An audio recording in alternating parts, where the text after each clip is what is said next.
afin que nous soyons encore venus à ce Dieu pour qu'ensemble nous puissions méditer sur la parole de Dieu.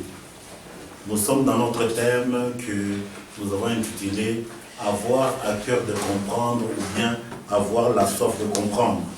Nous étions arrivés au point où on était en train de parler les deux sujets exclusifs de la prière selon le Seigneur Jésus.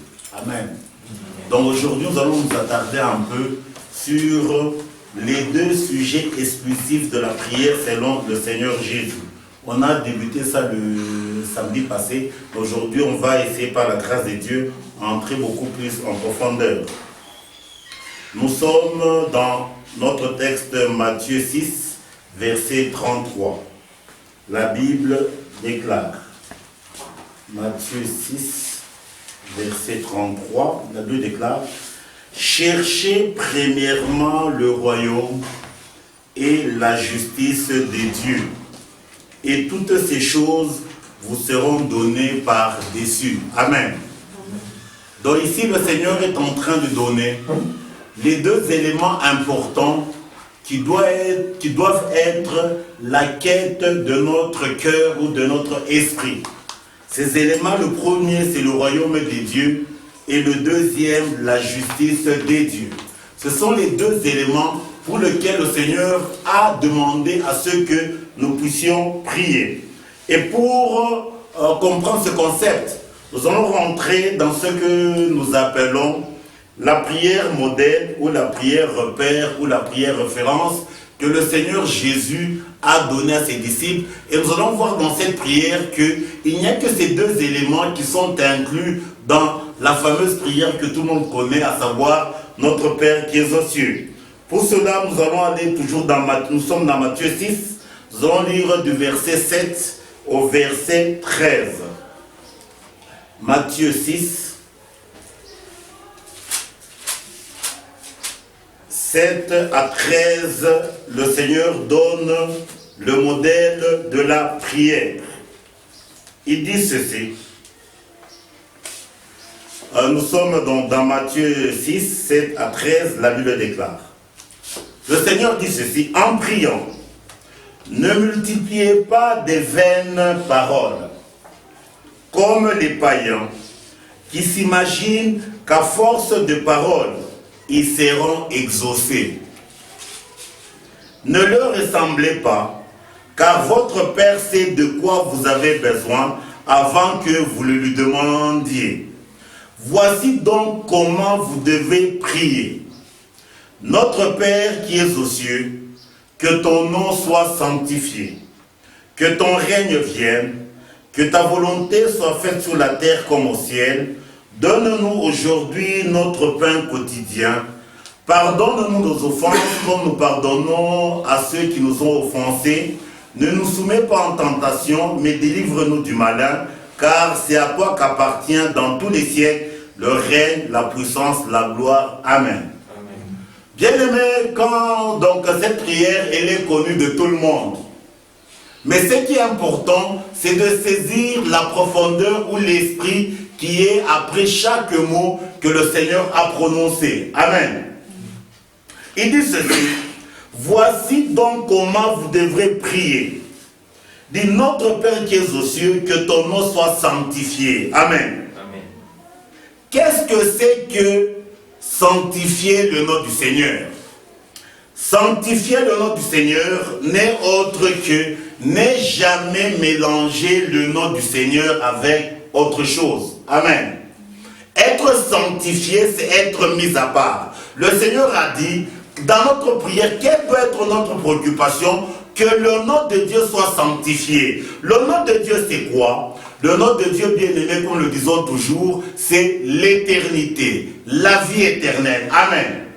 C'est-à-dire, pour que le nom de Dieu soit sanctifié, il ne faut pas que ce qui a de la brièveté au-dedans de nous puisse se mélanger au nom de Dieu. Amen. Qu'est-ce qu'il y a de la brièveté au-dedans de nous? Bien, qu'est-ce qui est mortel? C'est notre chair et notre sang. Amen.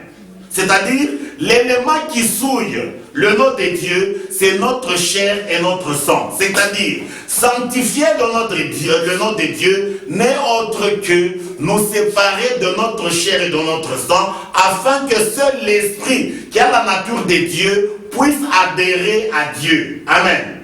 Comme le savons tous très bien, la Bible dit ceci, Dieu est esprit. Il n'y a que ce qui a la nature de Dieu qui peut adhérer à Dieu. Dieu n'est pas chair ou Dieu n'est pas sang. Amen. Dieu, il est esprit. Il n'y a que la dimension de l'esprit au-dedans de nous qui a la possibilité d'adhérer avec le Seigneur. Maintenant, pour qu'il adhère, il faut que le nom de Dieu soit sanctifié, c'est-à-dire qu'on puisse nous séparer de ce qui est contre Dieu. Amen. Je ne sais pas si tu comprends. Et le deuxième élément, qu'est-ce qu'il dit? Que ton règne vienne. Bien-aimé, il existe deux règnes. Le règne du péché qui est le règne de la mort et le règne des dieux qui est le règne de la vie. Quand nous naissons sur la terre, nous naissons étant dominés par le péché, nous entrons sans le savoir dans le règne du péché. La volonté de Dieu est que dans notre prière, que nous puissions demander à ce que Dieu nous fasse grâce, qu'on quitte le règne du péché pour qu'on rentre dans son règne qui est le règne de la vie. Amen. C'est là où il dit que ton règne vienne. C'est là où je l'ai dit le dimanche passé, quand il dit cherchez vraiment le royaume des cieux. Dieu il veut que nous soyons les citoyens célestes et non pas les citoyens terrestres. Parce qu'en naissant sur la terre, nous héritons la terre, nous héritons le terrestre de nos parents biologiques, eux qui à leur tour ont hérité du premier Adam qui est terrestre. La volonté de Dieu est que nous puissions hériter l'héritage du second Adam qui est l'héritage céleste. Comme lui-même le dit, moi je suis d'en haut, vous êtes d'en bas. Donc quand on dit que, quand Christ dit que son règne vienne, c'est-à-dire qu'on cesse d'être des terrestres, mais qu'on devienne des célestes. Amen. C'est trop capital. Parce que ça ne sert à rien de citer ces mots sans en connaître la quintessence. Amen. C'est là où le troisième élément, il dit que ta volonté soit faite sur la terre comme au ciel. À cet élément, c'est ce que le Seigneur dit quelque part, ce n'est pas tous ceux qui disent Seigneur, Seigneur qui entreront, il n'y a que ceux qui font la volonté de mon Père qui est au ciel.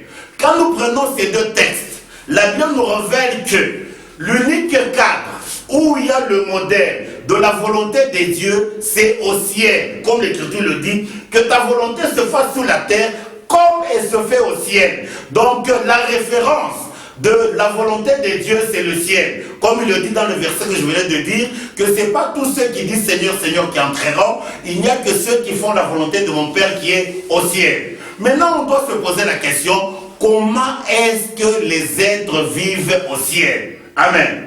Pour que nous puissions nous rendre compte que nous vivons comme eux, pour que le jour J, que nous soyons admis à entrer dans les demeures célestes. Amen. Si nous ne savons pas comment les gens vivent au ciel, mais comment est-ce qu'on peut savoir qu'on est dans la volonté de Dieu? Or, le modèle de la volonté de Dieu, c'est le ciel. Amen. Je ne sais pas si on se comprend un peu dans ce que nous sommes en train de dire. Maintenant, par la grâce de Dieu, la Bible nous révèle quelque part comment la vie est régie au ciel. Amen. Amen. C'est-à-dire, pour que nous puissions avoir l'espérance d'entrer au ciel, il faut que, étant ici sur la terre, que notre vie soit régie par les lois qui régissent la vie de ceux qui sont au ciel. Comment est-ce qu'on vit au ciel? C'est l'homme de Dieu Ésaïe qui nous révèle comment on vit au ciel. Nous sommes dans Ésaïe chapitre 6. Ésaïe chapitre 6, la Bible déclare.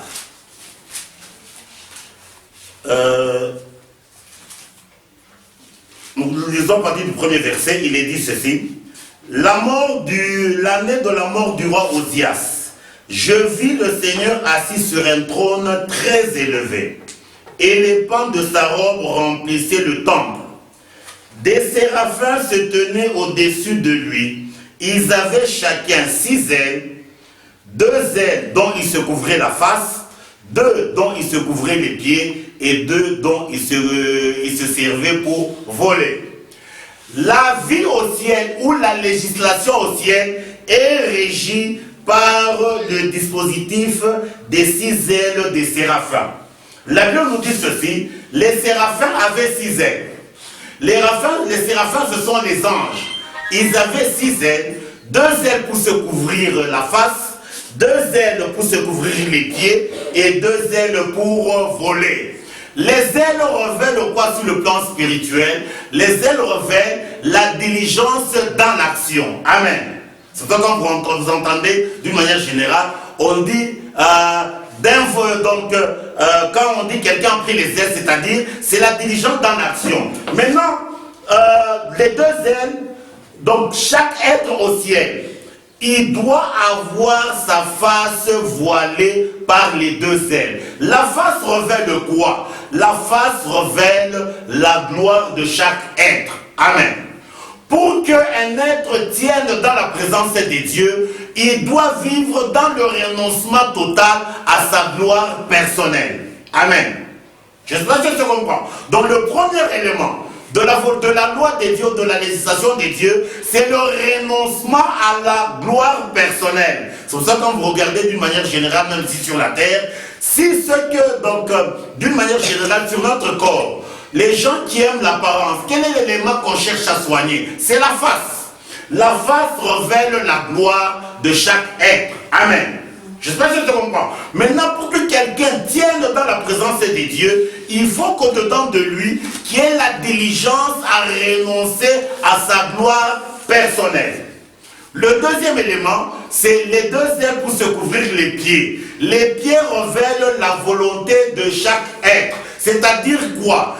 Les êtres au ciel, ils sont dans l'attitude du renoncement au total à leur volonté personnelle. Si je dois aller à Kikoula, ce sont mes pieds qui doivent m'amener à Kikoula. Donc les pieds révèlent la volonté. Amen. Donc un être pour qu'il tienne au ciel, il faut qu'il soit dans le renoncement total à sa propre volonté. Et la troisième attitude, c'est les 2 ailes pour voler. Ça révèle quoi? Un ange pour se déplacer, il ne pouvait se déplacer que sur l'ordre des dieux. C'est ça qu'on voit même les Gabriel, ainsi de suite. Quand ils arrivaient, ils disent ceci, j'ai été envoyé vers toi. Amen. Donc un ange ne peut jamais faire une chose par lui-même. C'est-à-dire, c'est ça la législation au ciel. C'est-à-dire, le premier élément, c'est le renoncement à la gloire personnelle. Le deuxième élément, le renoncement à la volonté personnelle. Et le troisième élément, ne faire que ce que Dieu demande de faire.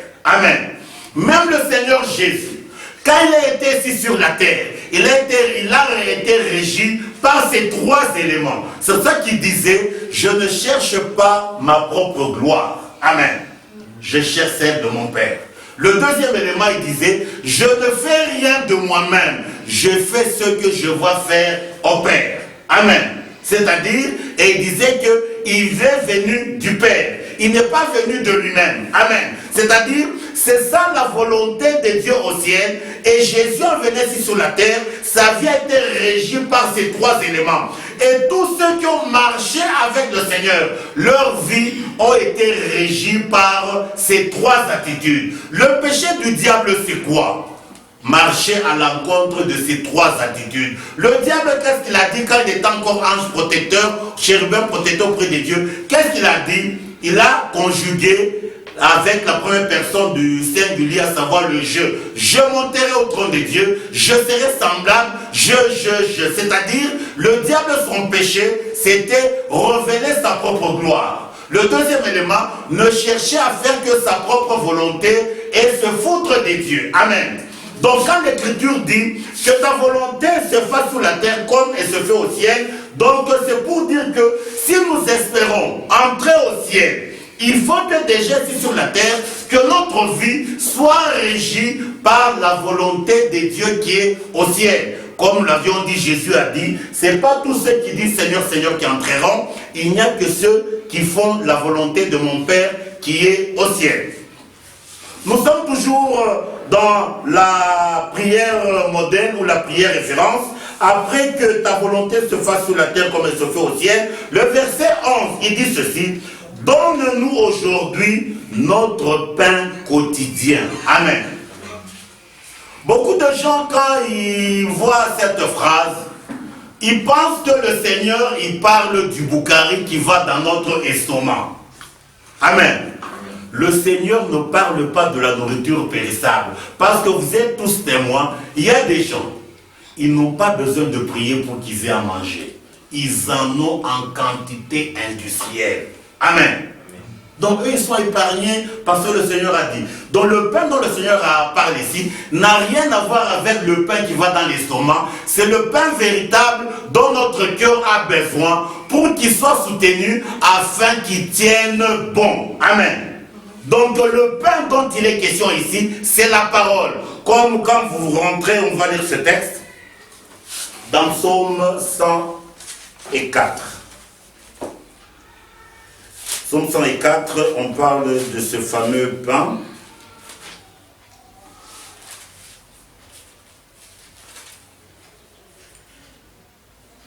Non, pas ça, oui, Psaume 104, à partir du verset 15. La Bible dit ceci. Le vin qui réjouit le cœur de l'homme et fait plus que l'huile resplendir son visage, et le pain qui soutient le cœur de l'homme. Amen. Bien-aimés, pour qu'on ne puisse pas pécher sur la terre, ce n'est que quand notre cœur est soutenu par le vrai pain. Amen. Si notre cœur n'est pas soutenu par le pain, bien-aimés, tous les jours, le péché sera notre grand frère. Amen.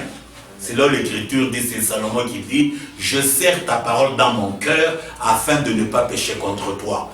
Et l'Écriture dit encore, c'est lui qui a affamé, il cherche même ce qui est amer, mais c'est lui qui est rassasié, il foule à ses pieds même le miel. Amen. C'est-à-dire, la vie de sainteté est conditionnée par la présence du pain dans notre cœur. Amen. Quand nous prenons un homme comme Daniel, là où il était en déportation, il n'avait pas d'église, il n'avait pas de pasteur, il n'avait pas de prophète. Pour qu'il tienne bon, c'est son cœur qui était soutenu par le vrai pain, à savoir la parole de Dieu. Amen. C'est pour cela que les épreuves pouvaient venir. Lui, il devrait rester tenace parce que son cœur était soutenu. Nous prenons même Joseph quand il est en Égypte. Pourquoi il a tenu bon? Parce que son cœur était soutenu par le vrai pain. Donc quand Christ dit, donne-nous notre pain quotidien, bien-aimé, ça n'a rien à voir avec le pain périssable. Amen. C'est là quand nous rentrons encore dans une citation de l'homme de Dieu David, il dit ceci quelque part. Ne me donne pas la pauvreté, de peur que je ne puisse dérober, et ne me donne pas la richesse, de peur que je ne puisse te mépriser. Donne-moi ce qui m'est utile. Amen. Cette citation, bien-aimée, n'a rien à voir avec les choses de la terre. Amen. Je l'ai toujours dit quand je partage aux gens, le peuple des dieux doivent être comme les enfants d'une maman qui fait beaucoup d'efforts pour trouver à manger. Pour que les enfants mangent, ils ne mangent que vers même 18h, même 20h. Si un enfant doit manger vers 20h, depuis le matin, il ne mange pas, est-ce qu'il peut négliger le repas que maman lui a préparé? Non. Amen. J'espère que c'est comprendre. Par contre, un enfant de riche, pour qu'il mange, il faut que maman puisse le flatter. Je connais des enfants, pour qu'ils mangent, il faut que maman leur dise, non, non, en tout cas, les vacances qui viennent, vous irez à Dubaï. Alors ils mangent. Ou sinon, ils n'ont pas faim. Amen. J'espère que tu comprends. Qu'est-ce que je veux dire là? C'est-à-dire, quand il dit ne me donne pas la pauvreté, David veut dire quoi? Il ne faut pas que je sois dans le manque de la parole. Ne me donne pas la richesse. Qu'est-ce qu'il veut dire? Il ne faut pas que tu me donnes la parole et que la parole, je ne puisse pas la mettre en pratique. C'est-à-dire, j'ai beaucoup de paroles dans ma vie que je ne mets même pas en pratique. Amen. C'est-à-dire, il faut que quand la parole m'est donnée, qu'elle soit utile au cœur. J'espère que ça se comprend. C'est pour cela que les enfants d'Israël, quand ils étaient dans le désert, Dieu leur donnait la manne qui était nécessaire d'une manière journalière. C'est-à-dire quoi? Supposons que Dieu me révèle une parole. Elle est stable, elle ne peut jamais être ébranlée. Amen. Bien aimé, ça c'est un élément pour stipuler l'importance de la parole. J'espère que je comprends. La parole peut être d'une importance très capitale. C'est là où même, je crois que c'est dans le livre du prophète Osée, où il dit, nous devons donner la vie au froment. Amen. Le froment, c'est ça la parole. Il faut que la parole soit une vie au-dedans de nous. Amen. Pas des histoires. C'est là où, comme nous venons de le dire, comme qui c'est quand tu as parlé à Josué, qu'est-ce qu'il lui a dit? Que ce livre de la loi ne s'éloigne point de ta bouche. Il n'a pas dit que ce livre de la loi ne s'éloigne au point de tes yeux. Amen.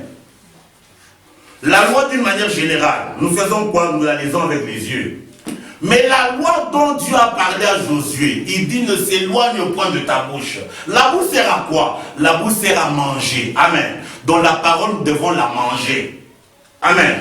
Manger veut dire la communion. Cet élément, je ne peux jamais manger ça. Moi et cet élément, nous serons toujours deux ensembles différents. Par contre, la nourriture, quand vous la mangez, vous et la nourriture, vous devenez un. Amen. Donc la parole, elle doit être notre nourriture. Comme je l'avais dit la fois passée, le ventre que Dieu nous a donné, la nourriture que nous mangeons, ce n'est qu'une illustration pour révéler la vraie nourriture de l'homme intérieur. Et cet homme intérieur, s'il n'est pas nourri, le diable l'écrase. Amen. C'est trop important. Quand notre intérieur n'est pas nourri, le diable va nous écraser. Il continue. Après, dans notre pain quotidien, dans le pain dont il est question, ça n'a rien à voir avec le périssable. C'est le pain des grands, la parole. Comme Christ lui dit, comme Christ lui-même le dit, il est le pain véritable qui est descendu du ciel. C'est lui le repas de notre intérieur. Il dit, pardonne-nous nos offenses, comme nous pardonnons aussi à ceux qui nous ont offensés. Bien-aimés dans le Seigneur, pourquoi dans la plupart des cas, les gens n'arrivent pas à pardonner? La raison est toute simple. Si je suis blessé ici, quelqu'un m'a blessé ici, et puis quelqu'un vient me tenir dans la plaie, qu'est-ce que j'aurai? J'aurai mal. Mais si après la blessure, un miracle se fait, la blessure se cicatrise directement, quelqu'un vient me toucher, est-ce que j'aurai mal? Non. Qu'est-ce que ça veut dire sur le plan spirituel? Quand quelqu'un me fait du mal, il me blesse dans mon homme intérieur. Amen. Mais si je suis en harmonie avec le sang de Christ, comme vous le savez tous très bien, vous êtes du domaine, donc la cicatrisation de nos plaies sur le plan physique sont réalisées par les plaquettes de notre sang. C'est la symbolique des plaquettes qu'il y a dans le sang de Christ. C'est-à-dire, si mon homme intérieur est blessé, les plaquettes du sang de Christ vont cicatriser cette plaie. Amen. Si bien que, si je vois la personne, c'est-à-dire, la plaie n'existe pas. Mais par contre, si je ne suis pas en harmonie avec le sang de Christ, la plaie sera toujours vive et ça sera une impossibilité de pardonner. Amen. Je ne sais pas si on se comprend un peu là. Avoir le sang de Christ bien-aimé n'est pas un slogan. Ça doit être une vie. Amen. Donc le sang de Christ, dans cette dimension, il assure la cicatrisation de nos plaies. Et si nos plaies sont cicatrisées, bien-aimés, on aura toute l'opportunité de pardonner.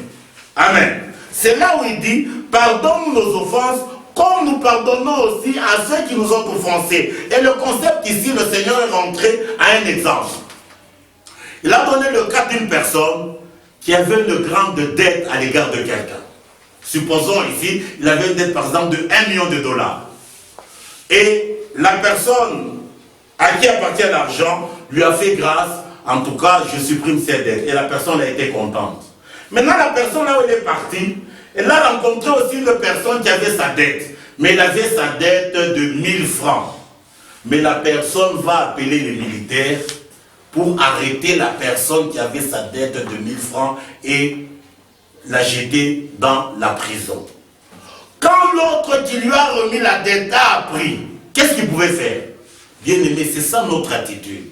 Le Seigneur nous a pardonné des grands péchés qu'on a faits, mais nous refusons de pardonner aux autres. C'est là où il dit, pardonne-nous nos offenses comme nous pardonnons à ceux qui nous ont offensés. Je ne sais pas si on se comprend un peu là. Et il continue, il dit, et ne nous imbuis pas en tentation, mais délivre-nous du malin. Car c'est à toi qu'appartiennent dans les siècles le règne, la puissance et la gloire. Bien aimé, on va essayer de réfléchir un peu sur le concept du malin.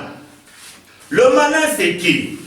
Le malin, c'est celui qui a l'ingéniosité au mal. Amen. C'est ça le terme malin. L'intelligence du mal. C'est le diable. Amen. Je ne sais pas si je comprends. Et quand nous voyons ce que Christ a dit concernant la prière moderne, il n'y a que les deux choses. Qu'on soit céleste et qu'on marche dans sa justice à lui. Et c'est ça les sujets de prière que le Seigneur nous exige. Si nous respectons ça, le reste nous sera accordé. Mais qu'est-ce que nous faisons? Les deux sujets exclusifs, on n'en fait aucun cas. Mais nous sommes les premiers à demander le périssable, à demander la vanité. Amen. Bien aimé, donc l'homme il est à l'envers. Donc en d'autres termes, le Seigneur nous interdit de demander la vanité. Amen. Il nous demande à ce qu'on demande ce qui est plus important. Si nous demandons ce qui est plus important et nous sommes dignes, alors le reste, il peut nous donner. Mais aujourd'hui, on est spécialiste à la demande des choses vaines et vaines uniquement. C'est là l'apôtre Paul dit, nous devons porter nos regards vers les choses invisibles. Amen. Et non vers les choses visibles. Car les invisibles sont éternels, les visibles sont passagères. Mais nous, on est spécialistes dans les choses visibles qui sont des vanités. Amen. La volonté de Dieu est que notre intelligence soit renouvelée pour que la priorité de priorité soit sur ce qui est invisible, qui est éternel, et non pas ce qui est visible. Comme le Seigneur, il est responsable, il va nous donner le reste comme lui-même l'a dit dans le texte que nous venons de dire. Je ne sais pas si je comprends. Nous allons voir, comme on l'a vu la fois passée, le premier élément que nous allons voir, le royaume c'est quoi au juste? Amen. Parce qu'il ne faut pas que ce soit comme une chanson qu'on ne comprend pas. Donc, vous savez, il y a beaucoup de chansons. Les gens, c'est seulement la mélodie qui suivent. Les mots, c'est le cadet de leurs soucis. La même chose avec les choses de Dieu aujourd'hui. Les gens, ils se rient des choses de Dieu sans connaître la quintessence. On l'a vu, nous allons aller dans Romains 14, verset 17. Romains 14, verset 17. Romains 14, verset 17, la Bible déclare. Car le royaume des dieux, ce n'est pas le manger et le boire. Amen. Le ventre n'a rien à voir avec le royaume des dieux. Amen.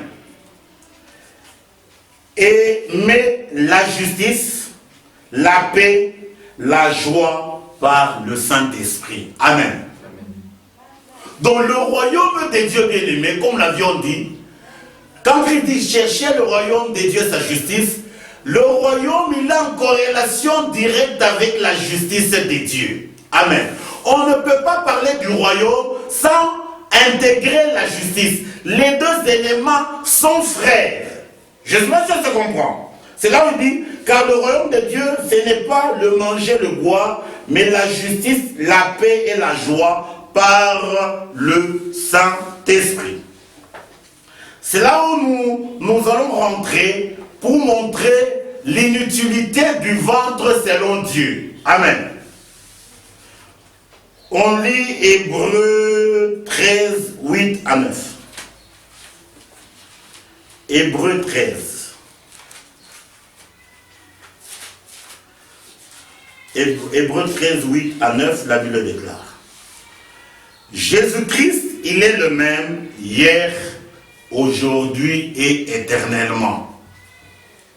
Ne vous laissez pas entraîner par des doctrines diverses et étrangères, car il est bon que le cœur soit affermi par la grâce et non par des aliments qui n'ont servi de rien à ceux qui s'y sont attachés. Amen. Je ne sais pas si tu comprends. La Bible nous dit ici que Jésus ne change pas. Il est le même hier, aujourd'hui et éternellement. Et le texte des Hébreux nous avertit qu'il y a beaucoup de doctrines étrangères et dans une grande diversité. On avertit le peuple. Qu'est-ce que la Bible dit? Ne vous laissez pas entraîner par des doctrines diverses et étrangères. Une doctrine étrangère, c'est une doctrine qui n'a rien à voir avec Dieu. Amen. Qui ne procède pas de Dieu. Et ces doctrines, elles sont toute une panoplie. Amen. C'est là où, selon l'Écriture, la doctrine vraie, il n'y en a pas deux, il n'y en a pas trois. Elle est unique. C'est Christ, révélé par le Père et perçu selon le Père. Amen. Je ne sais pas si ça comprend. L'unique doctrine, c'est Christ, révélé par le Père, pas étudié avec le cerveau.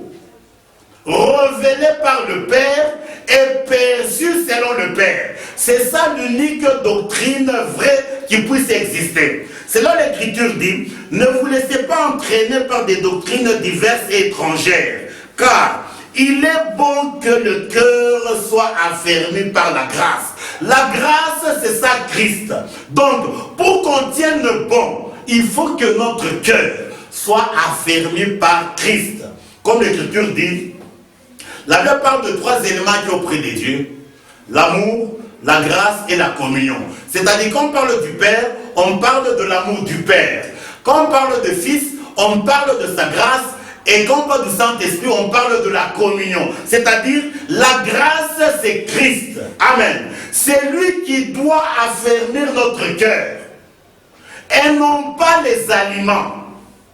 Amen. Parce que j'ai déjà entendu les gens dire, comment un enfant de Dieu manque à manger? Amen. Or, Paul a dit, qu'est-ce qui peut nous séparer de l'amour de Christ?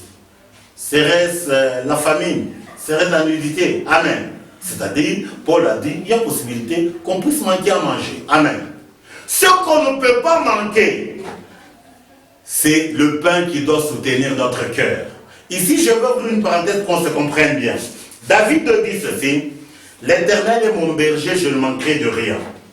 Bien aimé, il n'existe pas une personne sur la terre qui ne manque de rien. De quoi David parle? Ne rien manquer, c'est le nécessaire pour le salut. Amen. Je peux manquer les souliers. Je peux manquer les vêtements. Je peux manquer les véhicules. Mais ce que Dieu ne peut jamais enlever, c'est le nécessaire pour mon salut. Amen. Ça n'a rien à voir avec le périssable de la terre. Je ne sais pas si tu comprends. Mais beaucoup de gens comprennent mal. Ils disent non, ce dont on a parlé, c'est de tout. Mais vérifiez leur vie au quotidien. Ils sont dans le manquement permanent. Bien-aimés, ne sont pas comme des acteurs de pièces de théâtre. Amen. Je ne sais pas si on se comprend un peu là. Nous sommes toujours sur le concept de la non-importance de la nourriture ou de ce qui va au ventre. Nous sommes toujours dans Hébreu, mais cette fois-ci, nous sommes dans Hébreu 12. Nous lisons 15 à 17. La Bible déclare. Il dit ceci. Nous sommes dans Hébreu 12, 15 à 17. La Bible déclare. À ce qu'il n'y ait ni impudique, ni profane, comme Ésaïe, qui, pour aimer, vendit son droit de naissance. Vous savez que plus tard, voulant obtenir la bénédiction, il fut rejeté, quoiqu'il la sollicita avec arme, car son repentir ne put avoir aucun effet. Ici, la Bible nous donne l'exemple pragmatique de quelqu'un qui a privilégié le ventre par rapport au droit de naissance. Amen. Qui est cette personne? Ésaü. Et la Bible nous avertit qu'on ne soit pas comme Ésaü.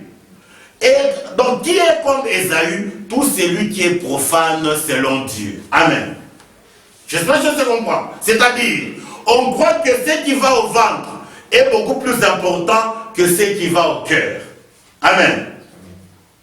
C'est trop important. Selon l'apôtre Paul rentrant en ce concept, il dit dans Philippiens 3.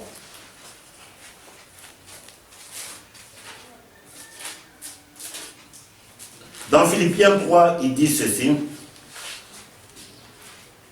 Philippiens 3, à partir du verset 17. Non, Philippiens 3, à partir du verset 18, il dit ceci. Car il y en a plusieurs qui marchent en ennemi de la croix de Christ. Donc le vœu de Paul est que tous nous soyons en intimité avec la croix de Christ. Il dit, car il y en a plusieurs qui marchent en ennemi de la croix de Christ. Je vous en ai souvent parlé et j'en parle maintenant encore en pleurant. Leur fin sera la perdition. Ils ont pour Dieu leur ventre. Amen. C'est-à-dire, le centre de leur activité, c'est quoi? Le centre de leur existence, c'est le ventre. Il dit, ils ont pour Dieu leur ventre. Ils mettent leur gloire dans ce qui fait leur honte. Ils ne pensent qu'aux choses de la terre. Mais notre cité à nous est dans les cieux, nous attendons aussi comme sauveur le Seigneur Jésus, qui transforma le corps de notre humiliation en le rendra semblable au corps de sa gloire par le pouvoir qu'il a de s'assujettir toutes choses. C'est-à-dire, notre priorité, c'est la cité inébranlable, à savoir le ciel. Amen. C'est ce que Christ a dit, cherchez premièrement le royaume des cieux. Bien-aimés, qu'on comprenne bien ces choses. Nous allons encore dans une citation de l'apôtre de l'apôtre Paul. Nous sommes dans 1 Corinthiens qui parle, qui définit aussi un peu la puissance des dieux dans une autre dimension, le royaume des dieux. Nous sommes dans 1 Corinthiens 4, verset 20. 1 Corinthiens 4, verset 20. 1 Corinthiens 4, 20, la Bible déclare. Car le royaume des dieux ne consiste pas en parole, mais en puissance. Amen. C'est là où j'ai dit, le royaume des dieux, ce ne sont pas des slogans. Moi, je suis de Christ. Non, moi, je suis... Ce n'est pas le discours. La bouche n'est rien. On dit le royaume des dieux, c'est la puissance. Mais nous allons voir, c'est de quelle puissance il s'agit. Amen. Parce qu'aujourd'hui, le malin s'est vraiment immixé. Il a introduit la magie et des gens m'ont affermi, ils prennent la magie de l'ennemi pour la puissance des dieux. Amen. Nous allons voir la puissance c'est quoi selon Dieu. Pour cela, nous allons aller dans 1 Corinthiens, le chapitre 1er, à partir du verset 17. 1 Corinthiens, chapitre 1er, à partir du verset 17. La Bible est en train de nous révéler c'est que la puissance dont Paul a parlé, qui dit le royaume de Dieu, ne consiste pas dans les discours, mais dans la puissance des dieux. L'apôtre Paul dit ceci, nous sommes dans 1 Corinthiens chapitre 1er à partir du verset 17, il dit, car ce n'est pas pour baptiser que Christ m'a envoyé, mais c'est pour annoncer l'évangile, et cela sans la sagesse du langage, afin que la croix de Christ ne soit pas rendue vaine. Car la prédication de la croix est une folie pour ceux qui périssent, mais pour nous qui sommes sauvés, elle est une puissance des dieux. Amen. La puissance des dieux, c'est la croix. Amen. C'est-à-dire, elle vient crucifier le vieil homme afin que nous puissions vivre selon l'homme nouveau. C'est-à-dire le changement de vie. Comme l'apôtre Paul, il était un meurtrier, il était persécuteur de l'Église. Par la grâce de Dieu, il est devenu apôtre, à savoir le prédicateur de l'évangile de Dieu. C'est ça la puissance. La puissance concerne la vie pour la puissance de Dieu. Je ne dis pas que Dieu ne peut pas faire un miracle. Il peut le faire. Mais la vraie puissance, c'est la transformation de vie. Amen. Il continue, il dit,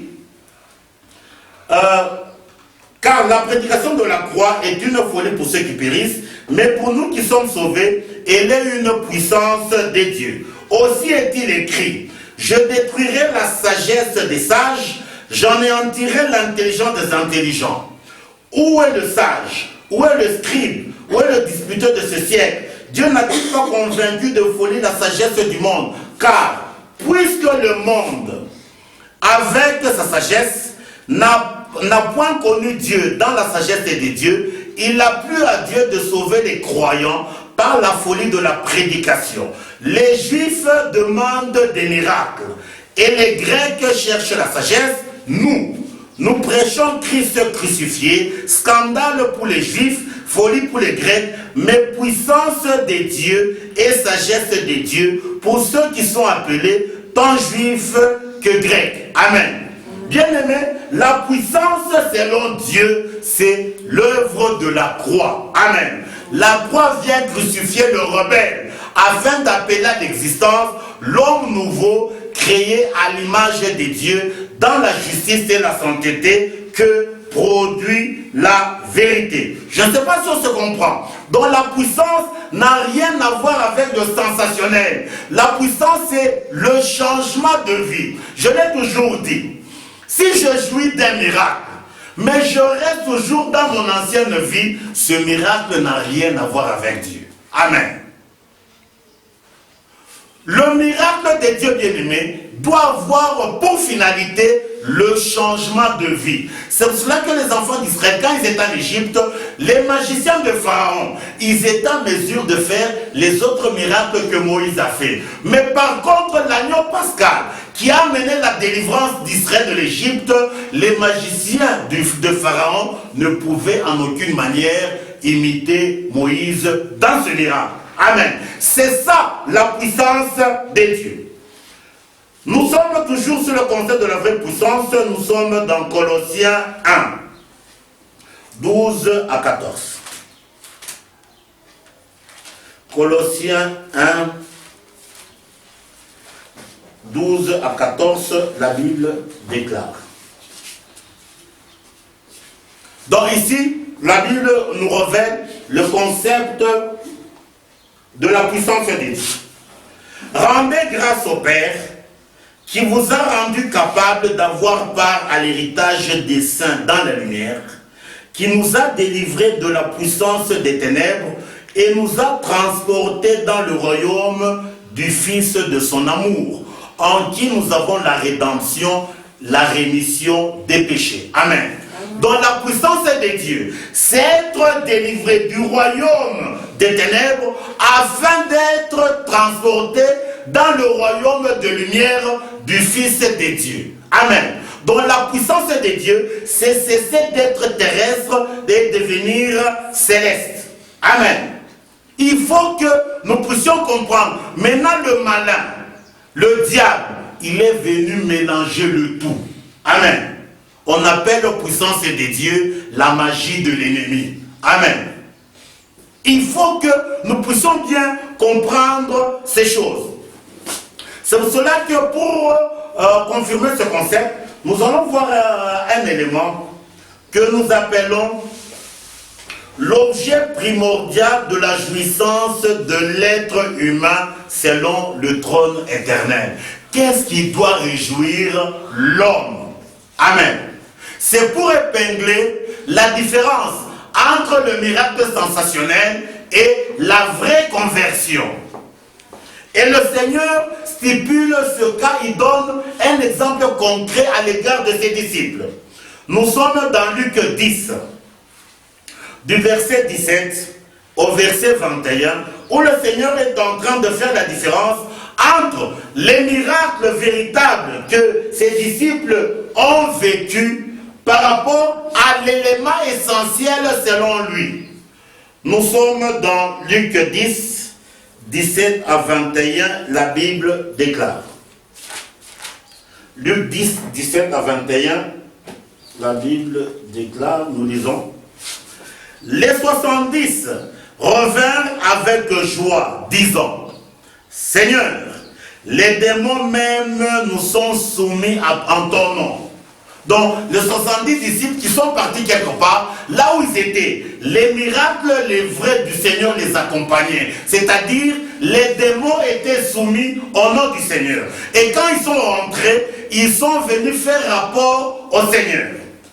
Jésus leur dit, je voyais Satan tomber du ciel comme un éclair. Donc Jésus confirme que c'était des miracles authentiques, si bien que là où il était, il a vu réellement Satan tomber comme un éclair.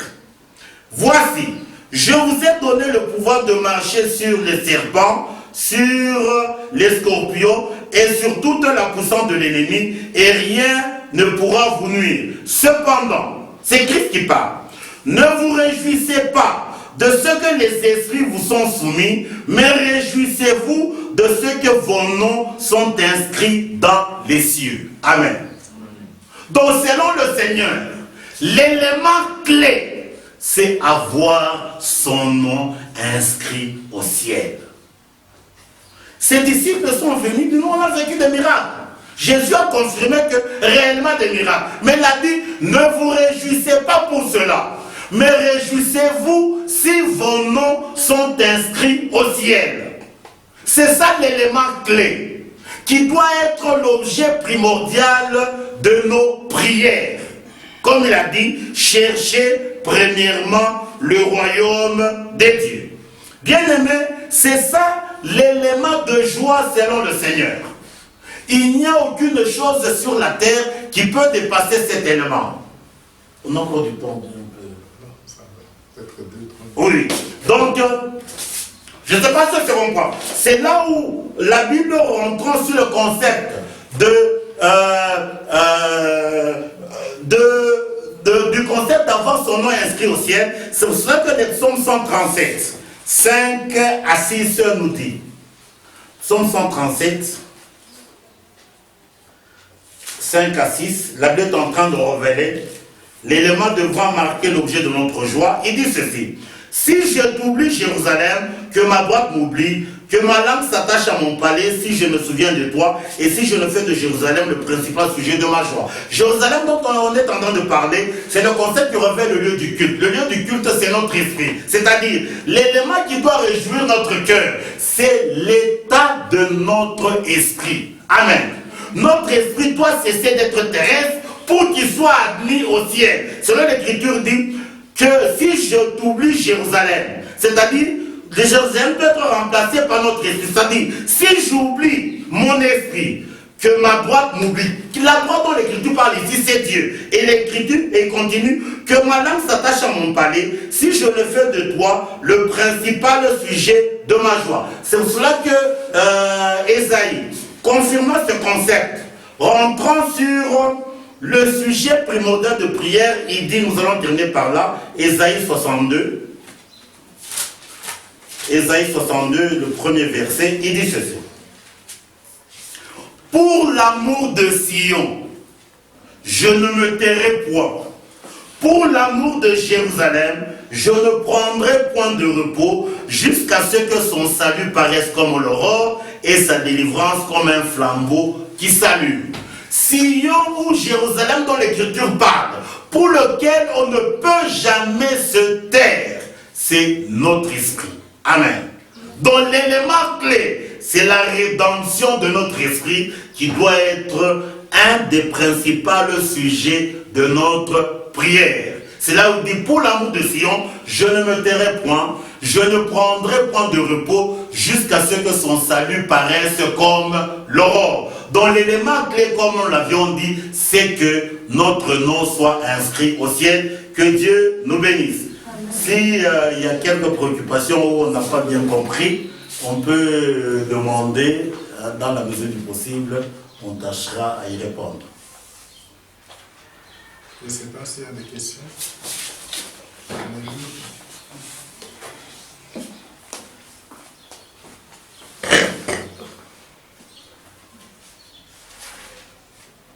Bon, s'il n'y a pas de questions. Ah, il y a une question. Merci beaucoup. J'ai une petite question. Oui, il n'y a pas de problème. Je suis toujours dans la coulée de notre texte. Oui. À la fin, on dit que nous ne sommes pas à la tentation. Oui. Alors, je me suis en train de poser une question. Est-ce que Dieu peut soumettre quelqu'un? Non, c'est pour dire que, comme la Bible dit, Dieu ne tente personne, mais c'est l'homme qui est tenté par sa propre convoitise. Donc l'élément clé, qu'est-ce qui nous amène à la tentation? C'est notre chair. Comme je le dis, je crois que je vous l'avais dit un jour, les yeux que nous avons, à quoi ils servent selon Dieu?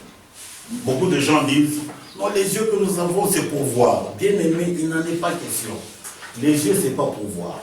Les yeux que nous avons, c'est pour ramasser le péché dans le monde afin que notre intérieur soit souillé.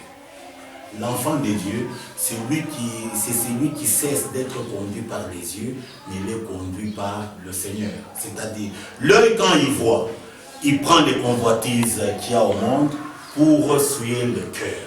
La volonté de Dieu est que notre cœur soit barricadé par la muraille, qui est l'autorité de la parole, pour que tout ce que les yeux voient, que ça arrive au niveau de la muraille, et la muraille check. Ce qui est bon passe, et ce qui n'est pas bon ne passe pas. C'est là que le Seigneur Jésus a dit, je suis venu dans ce monde pour un grand jugement, pour que les aveugles voient, et ceux qui voient deviennent aveugles.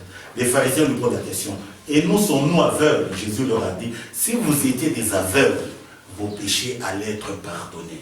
Mais puisque vous voyez, votre péché demeure. En d'autres termes, bien aimés, les yeux que nous avons selon Dieu, nous sommes des aveugles. Amen. Pour voir seulement ce qui est nuisible à nous. Ce qui est vital à nous, on ne le voit pas avec les yeux, on doit l'appréhender par les yeux de Christ, la foi. C'est pour cela que même sur le plan physique, avec mes deux yeux, je ne peux jamais voir ce qui est derrière moi. Même quand je vais dans le miroir, on me donne l'envers de ce qui est derrière moi. C'est pour ça que quand la Bible parle de l'agneau, on dit que l'agneau, il a 7 yeux. Amen. Le concept 7 revêt la perfection. Amen. Donc l'homme sage, c'est celui qui regarde à travers les yeux de Christ. C'est Christ seul qui sait tout voir. C'est pour ça que l'Ecclésiaste dit, le sage a les yeux à la tête, mais l'insensé marche dans les ténèbres. La tête dont l'Écriture parle, ce n'est pas ma tête ici. La tête dont l'Écriture parle, c'est la tête de l'Église qui est Christ. Donc l'homme sage, c'est celui qui regarde à travers la tête de Christ. Mais celui qui n'a rien à voir avec la tête de Christ, il est dans les ténèbres, il est aveugle. C'est-à-dire, c'est notre être dans lequel on est, qui est là pour nous amener ailleurs. Amen. Je ne sais pas si on se comprend. Donc l'œil n'est pas notre ami. Je crois que beaucoup de gens qui sont mariés, ou vous le savez tous, avant de se marier souvent, les gens ils font quoi? Ils se fient à l'œil. Mais après le temps, qu'est-ce qu'on dit? Comment dire? Amen. Je ne sais pas si c'est vraiment. Si vous allez voir Abraham, ainsi que son fils Isaac, pour que Isaac se marie, Abraham a exclu les yeux dans le choix. Isaac aussi a exclu les yeux dans le choix. Même Eliezer, là où il est parti, il a exclu les yeux dans le choix. Les yeux ne voient que l'apparence, le mensonge. Amen. Je pense que c'est comme moi. L'homme, on est régi par le mensonge. C'est pour ça que la Bible dit, il n'y a que la foi qui peut faire qu'on puisse triompher du monde. Par les yeux ici que nous avons, nous sommes prisonniers de l'Égypte du monde. C'est pour ça que l'enfant de Dieu, c'est celui qui est conduit par la foi. Je ne suis pas sûr que ça comprend un peu là. Avec les yeux ici, on est avec. C'est-à-dire, les yeux presque que nous avons, c'est une ironie. C'est ça qu'après il dit, tu dis que tu es riche, tu t'es enrichi, tu n'as besoin de rien. C'est pas que tu ne sais pas que tu es pauvre, misérable, aveugle et nu. Je te conseille d'acheter de moi de l'or éprouvé par le feu, afin que tu deviennes riche, des vêtements blancs pour cacher la honte de ta nudité, et un collier pour oindre tes yeux, afin que tu vois. Jésus en venait ici sur la terre, c'était pour ôter notre aveuglement, afin que nous puissions voir les choses comme Dieu les voit.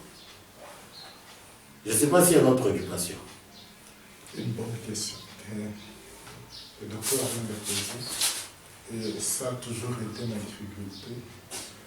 Parce que, avec les yeux, et c'est pratiquement, j'ai compris que c'est un moyen de s'égarer. Un très grand moyen de s'égarer. Un très grand moyen de s'égarer. Nos yeux réellement nous frappent. Et c'est un moyen de séduction que vous ne pouvez pas vous imaginer. Et tous nous sommes concernés. C'est pourquoi chaque jour, chaque matin, prions pour dire Seigneur, libère-moi de la puissance de mes yeux, de choses que je vois, de choses que j'attends. Nous devons, c'est réellement comme nous sommes en train d'entendre, l'humilité, c'est dépendre de Dieu. Mais dépendre de Dieu, ce n'est pas avec nos yeux, nos oreilles, c'est une dépendance de foi. Croire que Dieu est bon et qu'il me donnera un cœur nouveau dans lequel il pourra mettre la parole de Dieu et qui dirige mes pas. C'est pourquoi il dit ta parole est une lumière. C'est vraiment capital. C'est capital réellement. C'est capital. Et vous savez que les gens aussi qui sont dans les ténèbres aussi marchent aussi par leur vision invisible.